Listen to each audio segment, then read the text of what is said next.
Okay, this is 3-1 problem number 7, and this is dealing with the algebra of functions. You may or may not, some locations here, you are going to need to restrict your domain, not in every piece of this puzzle, but in some of it you will. First of all, you're supposed to find f plus g of x. So that's f of x plus g of x. This is kind of what you get right here, x minus 4 plus 2x squared. Your domain is all real numbers. And notice I have gone on to section E, because they want you to take that result and find the value at 4. So since we're right here with it, let's plug in the 4 and see what we get. So 4, 4, and plugged in 4. 4 squared is 16, and 2 times 16 is 32. Those 4's cancel, and we found that answer to be 32. So we added the function, and then we evaluated it at a specific number. The next one, they want you to subtract it. So that means that you take f of x and you subtract g of x. So you just plug it in, and basically what happens is the 2x squared becomes negative. And just like I went to E above, I'm going to go to F. They want you to evaluate the difference of this function at 2. Now, there's no problem with the domain on B either. Your domain's going to be all real numbers there too.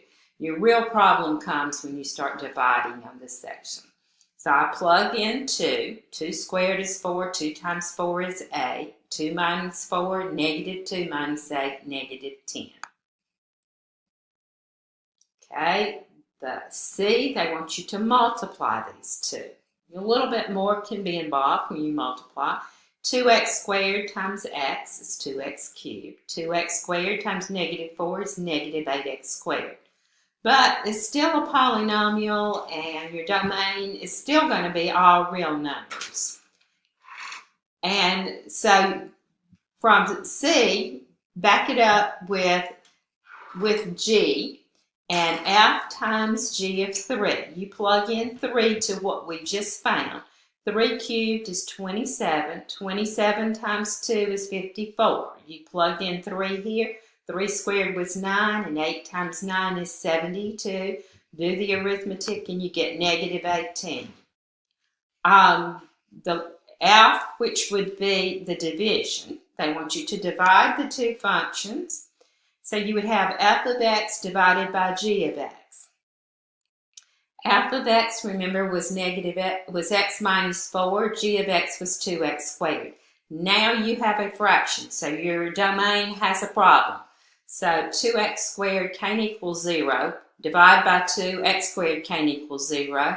Take the square root, and x can't equal 0. Regardless of what you do, x cannot equal 0. That would make the bottom 0. Now, h was to take that result and evaluate it at 4. So we would say 4 minus 4 over 2 times 4 squared. 4 squared is 16. 4 minus 4 is 0. 2 times 16 is 32. And 0 divided by 32 is 0.